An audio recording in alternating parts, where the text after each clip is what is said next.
এই যে বন্ধুরা, আমার মতো কে কে আম মুড়ি খাইতে ভালোবাসো? আমার তো সেই লাগে।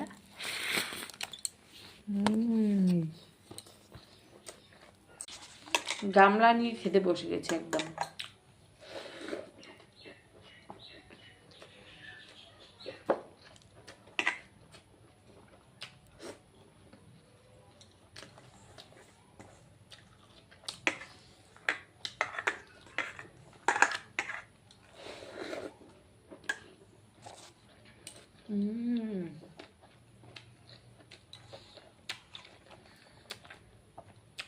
আমার সকালবেলা নাস্তার মধ্যে আমের সিজনে সবথেকে প্রিয় খাবার হচ্ছে আম আর মুড়ি। এত ভালো লাগে সত্যি, আমাকে সারা দিন পুরো দিন রাত এগুলোই দিয়ে থাক, ডেইলি আমি ডেইলি খাবো।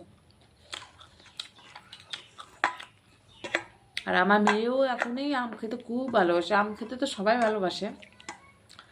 10 মাসে বাচ্চা একটা আম পুরোটাই খেয়ে নেয়, তাহলে ভাবো। এখনো তো বড় হয়নি, কি করবে ও।